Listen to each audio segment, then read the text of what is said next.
Hello and welcome to Wisconsin in Focus, powered by the Center Square. I'm JD Davidson, Center Square Regional Editor. Joining me today is Ben Yount, Wisconsin contributor for the Center Square. Ben, how are things? Well, we're above zero. And anybody who doesn't live in the upper Midwest, you know that those the back to back days of below zero. This is how cold it is. My beer froze on the back porch last night. Yeah, that's a struggle. When I was young, I used to work at, and not every place has these, I learned when I lived in the South, drive-throughs or carryouts. And there's a reason that we have them in the Midwest, which it would get below freezing and that would be fine. But when bottles of liquor started shattering out in the drive-through, it was really cold. And if we're getting above zero, we're closing in on short pant weather. Well, look, the Wisconsin big guy outfit is a pair of cargo shorts, a pair of big igloo boots, a parka, and one of those Costanza hats while you're sitting there smoking your cigar and walking behind your snowblower. Absolutely. I'm looking at my Costanza hat right now. We're recording this on Thursday, January 18th, 2024. Ben, if it's not one set of maps, it's another in Wisconsin. There was news this week on state legislative district maps and another court challenge to congressional maps. All of this is coming with primary elections and the general election just months away. Start with the news on the state legislative district maps that happened earlier this week, if you don't mind. Yeah, we got a look at the proposed maps, and there are 7 different sets of them. This, again, goes back to the election of Janet Protasewicz to the Wisconsin Supreme Court back in the spring, most expensive judicial election ever in the history of the United States. And at the time, most of the attention was Wisconsin's race will decide the future of abortion in the state. But it was always more than that. And this was a court that had its sight set on redrawing Wisconsin's political maps. And we could spend hours boring people with the ins and the outs of redistricting, but you get to redraw your political map after every census. Once every 10 years, you sit down, you say, okay, here's where the people live. You have to divide up the state into 99 assembly districts, 33 Senate districts, and 8 congressional districts. They all have to have about equal population. Boom, boom, boom, boom, boom, boom, boom. Here are the lines. Well, this new liberal majority court didn't like the way that the maps that were drawn in 2021 and used in the 2022 elections were because they favored Republicans. So they very quickly, as expected, tossed those maps.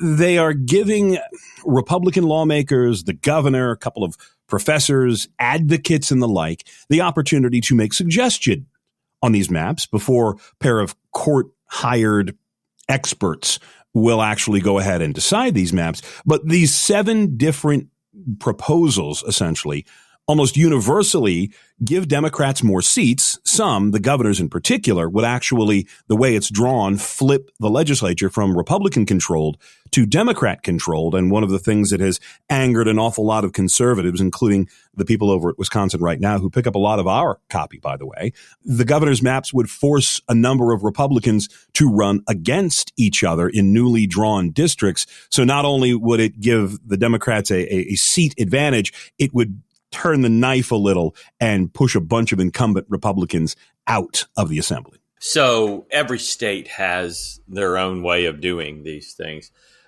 But now with the Wisconsin Supreme Court, when their experts finally draw the maps, is that it? Those will be the maps? That is going to be it. The process is supposed to, well, outside of the lawsuits that are certain to file, sure, yes, sure. that is it. The way that the process is supposed to work here in Wisconsin is that the legislature draws the maps and they send them to the governor.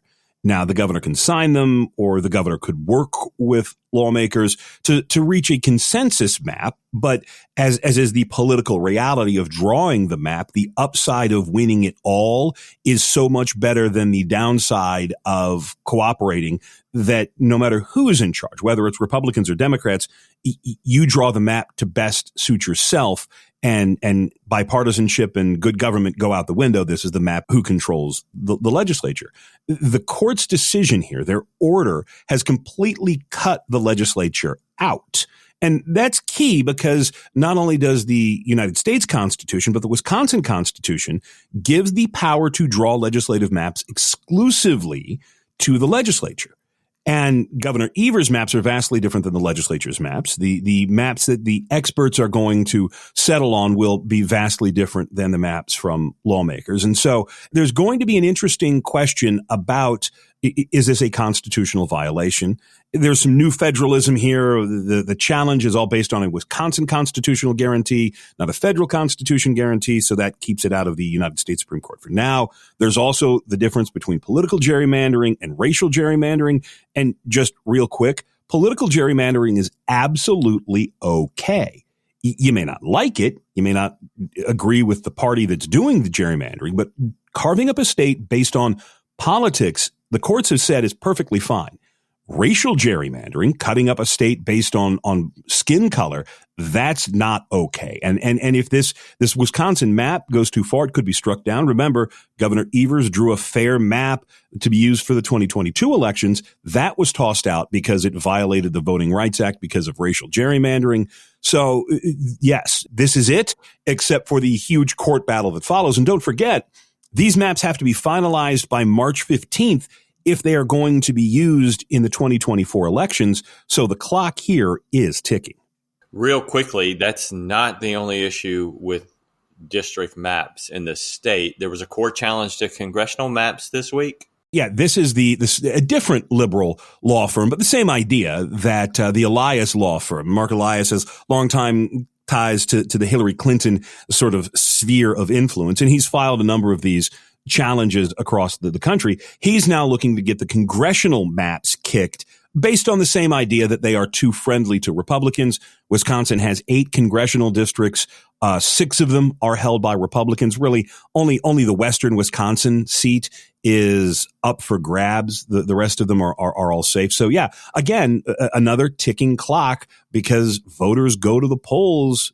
You know, we got a spring primary, and then we've got an August primary here in Wisconsin. And so if they're going to change the maps, if they're going to make new maps, they got to do it awfully quickly and do it with enough time to allow these court cases to play all the way out, or else Lord only knows what election day is going to look like. We don't know what election day is going to look like anyway on a normal year. This is going to make it even more challenging in Wisconsin. But that's all the time we have. Listeners can keep up with this story and more at thecentersquare.com. For Ben Yount, I'm JD Davidson. Thanks for listening, and please subscribe. Enjoying our podcast? Your reviews help other listeners find our show. Please leave us a review on Apple Podcast, Spotify, or wherever you listen.